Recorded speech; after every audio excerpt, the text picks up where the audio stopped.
Well, welcome to the now January Common Room. We have been trying to do this for the December Common Room. Didn't happen. Life was too busy.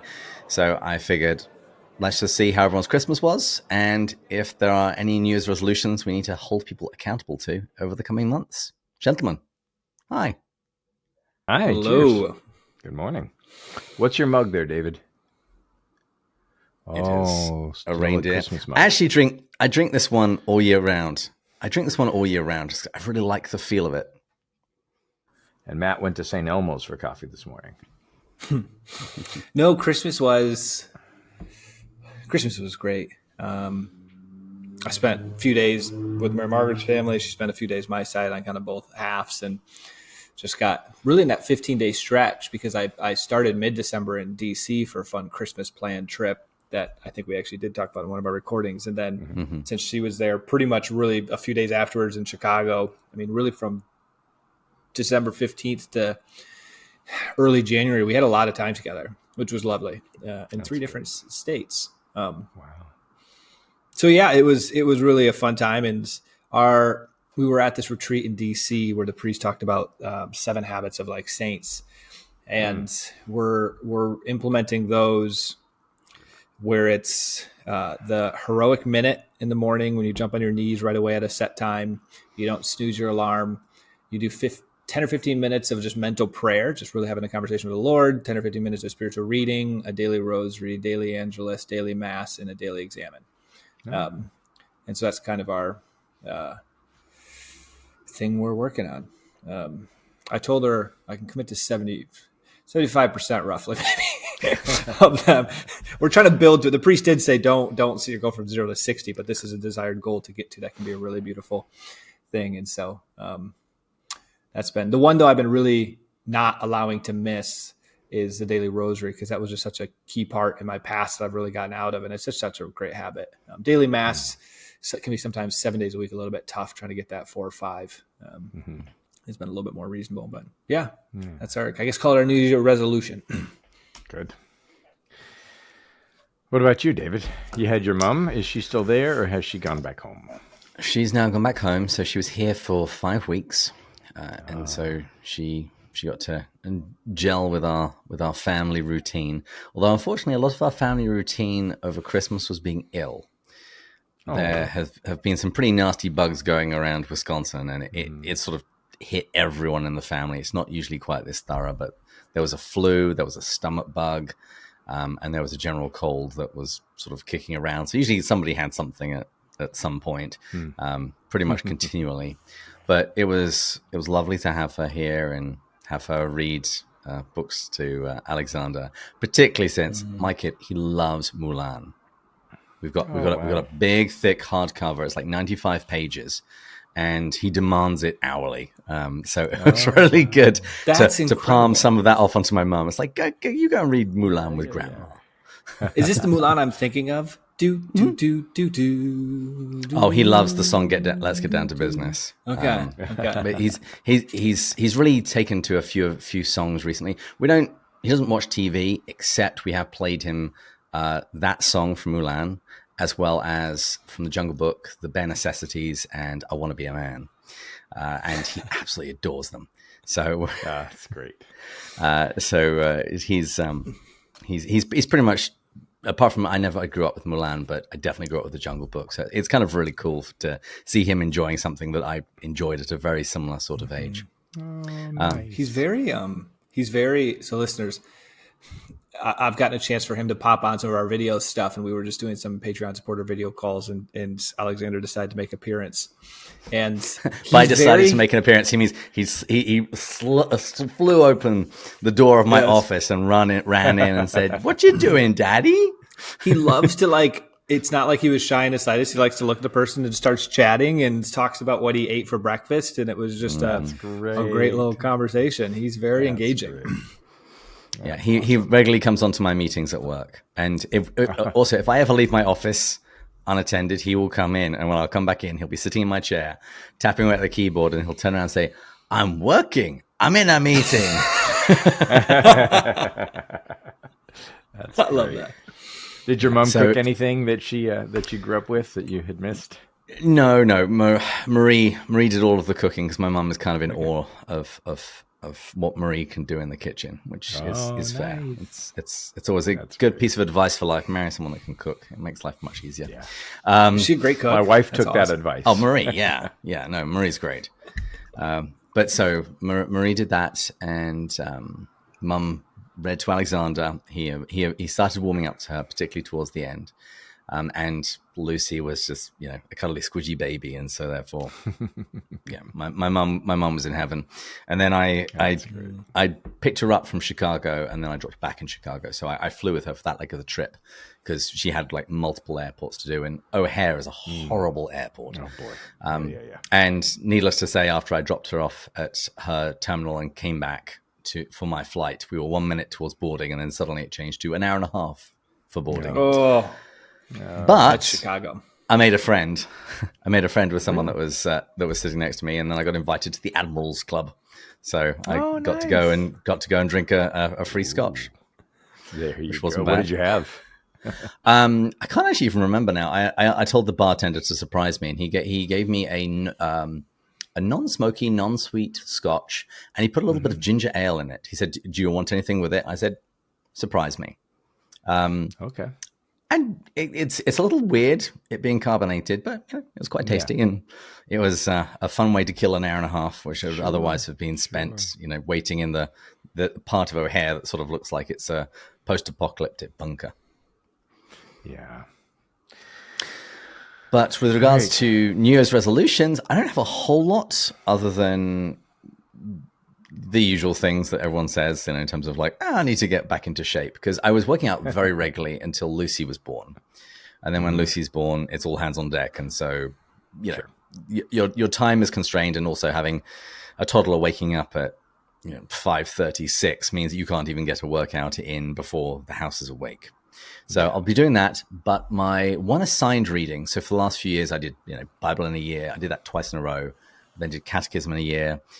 This time, I'm actually going to do the Quran in a year.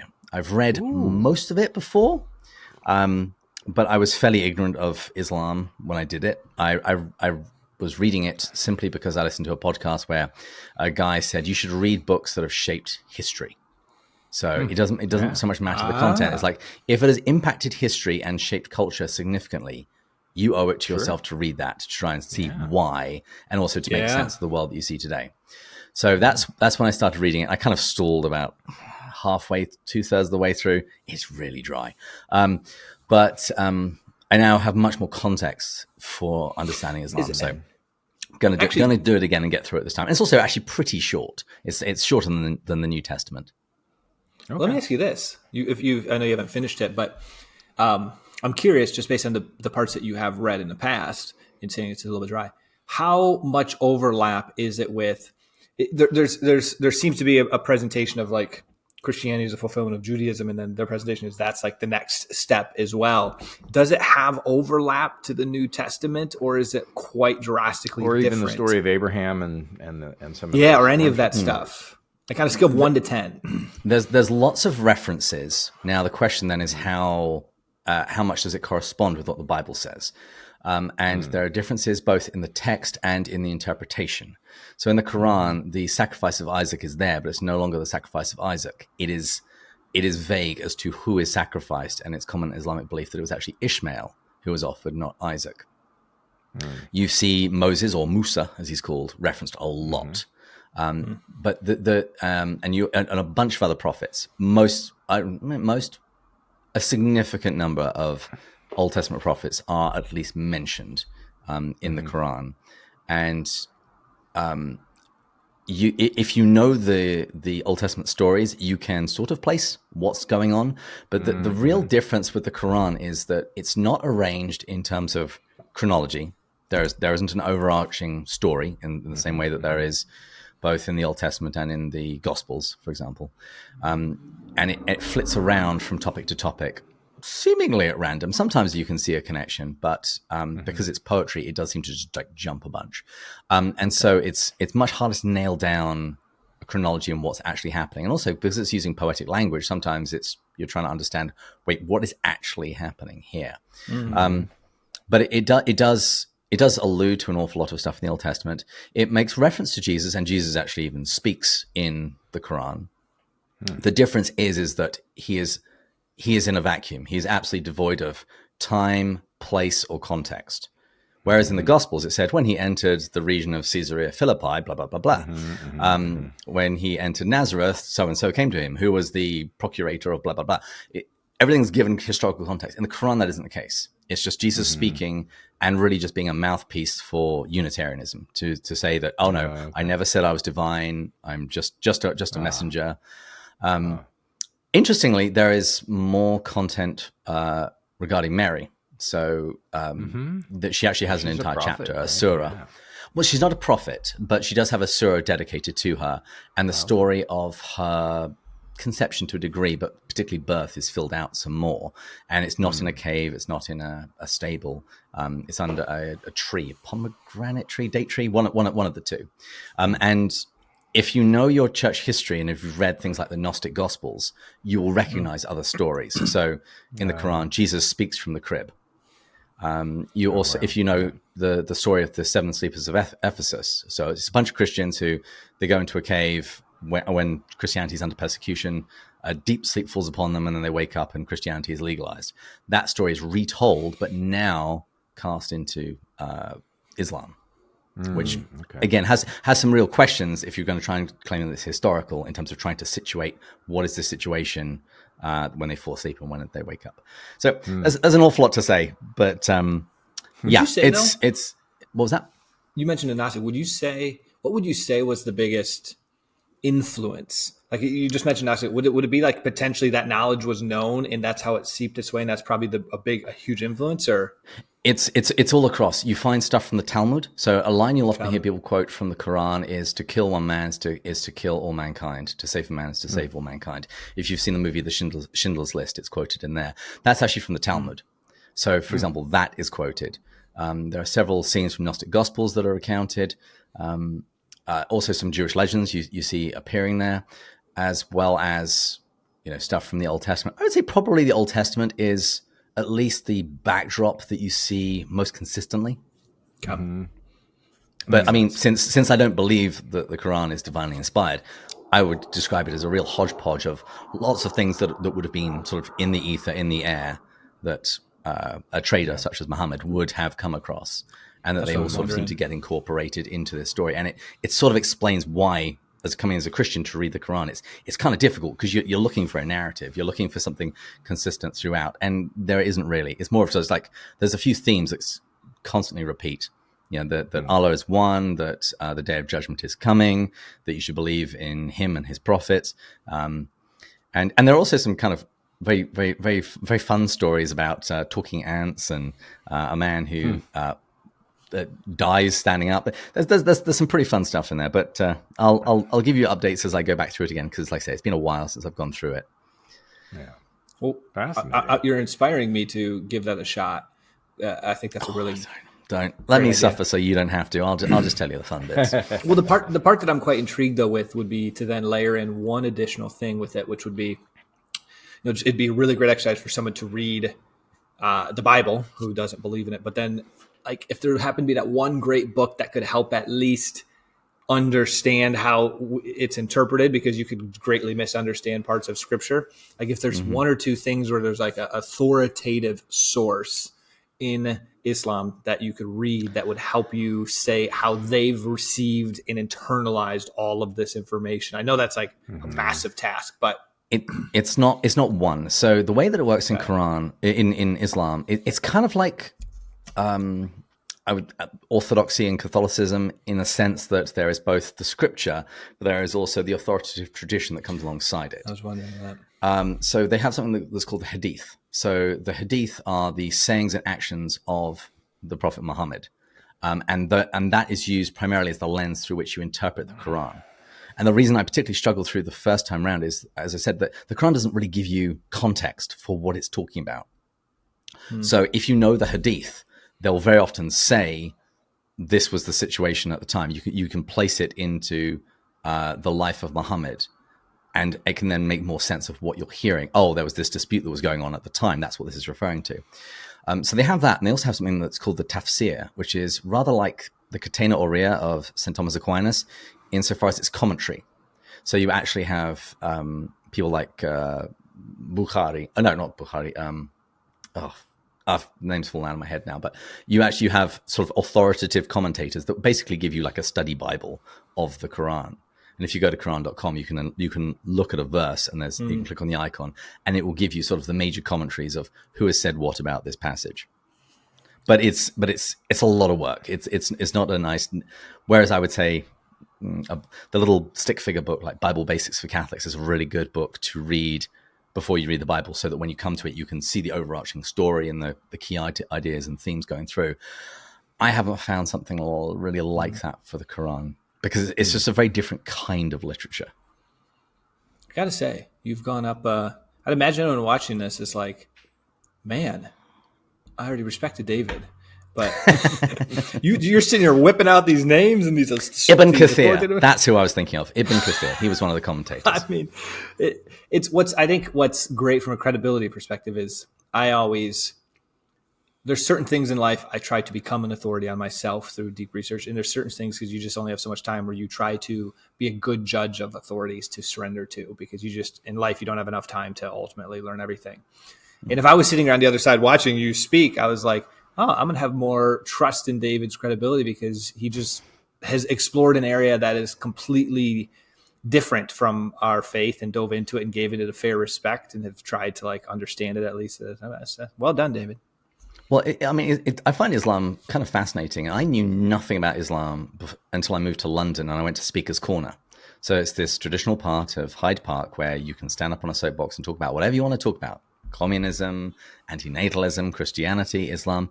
And when I went there, there were a lot of Muslim evangelists. It's called dawah, what we would call preaching. There were a lot of Muslim preachers there. And so that was my first contact with Islam. And I found that my contact with Islam really made me appreciate some of the aspects of Christianity that I'd been very blasé about. So we call God Father, and we're very comfortable with that and don't think much about it. You meet a Muslim and you describe God as Father, he would say, no, we cannot come to Allah as anything but a slave. That's in the Quran. And likewise, we're usually very comfortable with Christmas. God comes a little baby. Yeah, easy. And it's like, no. The incarnation is a huge deal. Mm-hmm. And seeing somebody really try and wrap their head around the idea that Allah, the all-knowing, the all-powerful, that he would become a little baby, that he would, defecate himself, need feeding, all of these kinds of things are absolutely shocking. And so my contact with Muslims really made me appreciate some of the rather strident claims of Christianity. Wow. You should title this Common Room, David's knowledge on Islam. Yeah, I've talked for too long. Well, I kind of like to drink my tea. Andrew, you tell us. How was your Christmas, and what are you going to do for New Year's, if anything? No, Andrew, tell us about some quirky knowledge that you have that we had no idea all the way up until this point, years in. It's only a half an hour show. You just pick your top quirkiest. Yes. Christmas was great. Spent it with Kristen's family. We did 7 services on Christmas Eve, and then got in the car at 12:30 and drove to Sarasota at 2:30 in the morning. And then we did back and forth a little bit. Had my birthday there and had a wonderful meal with Kristen and her sister. And then we always do a 12th night party. So because in Spain they give gifts on the Day of the Kings, the Dia de los Reyes, on September 6th, or January 6th on Epiphany. On 12th night we get together and we do a not secret Santa but a secret king. So we draw names and we keep it to $15, $10 or $15. And then we also do not a white elephant but a white camel swap. and have a big meal. And so we get all Christmas. And this is the first time it ever felt like 12 days of Christmas to me. And I felt like I really kept that feast all 12 days. So life hack. That was great. Yeah. Speaking of your white elephant, life hack or white camel for anyone, because I had one side of the family where we had a $50 budget. We had another one where it was $25. Whatever your budget is, doesn't really matter. Amazon is surprisingly the greatest thing for this, because you can go on the filter side, you can set like 23 to 27 and then sort by highest rated. I would argue I brought two incredible things to both of these different ones, because it just literally just shows you the best stuff for that exact price. You can read the reviews, find 4.8, 4.9 stars. And I never knew this before. I'm always the guy bringing the last minute crappy thing that I scrapped together that hit the budget. So I didn't. You last minute? What?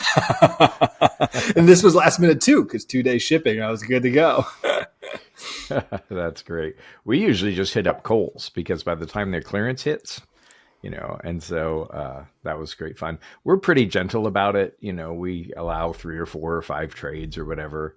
And I ended up trading for like the best gift a couple of times, because I had a mediocre number. I was right in the middle. So when somebody would take from me, I would take the best gift, knowing that somebody would grab it, and then I'd have, more choices. But at the end, everybody's pretty free form about swapping things out. Hey, if that one really wanted this, we give it to them. So it's not at all cutthroat. So I felt like I did the right thing on one of them. I had the very last number. The way we do it on one of our sides is a little bit different. There's not multiple swaps. When you're up, you can it's all one time through. When you're up, you can take someone's ahead of yours, or you can pick one. And when you take someone else's, they get to go back to the middle. But the last person has all power, essentially. Right. They get to see it all. That was me. And I was like, you know what? What would Mary Margaret like? And it was the $50. It was the $50 one, so it was a little bit nicer stuff. There was this glass water decanter type thing from this company called Nombe or something, or Denbe. Really pretty. My aunt threw it in, and she was so excited to get it. So now when you have guests over, a little water pitcher that's glass. I was like, well done. Nice. Well done. So, well done. That's the right instinct to always have. What would the best one need? So not really any intentions or resolutions. Just plowing through some stuff. Lent comes early this year. It begins on Valentine's Day. Oh no! So yeah, but guys, I'm Ash gonna be Wednesday gone for is Valentine's Day. I'm going to be gone for our Valentine's Day this year. It's over the ski trip, and that was booked even before I was dating her. And we were. But she's so sweet. She was like, "Well, guess what?" Because she knows I'm going to propose to her in the very near future. So our wedding will be sometime by the back half of this year. And so it's like, well, at least our first Valentine's Day can be like one of those little Easter eggs where there's still a first into marriage. I was like, I'll make sure I protect that one.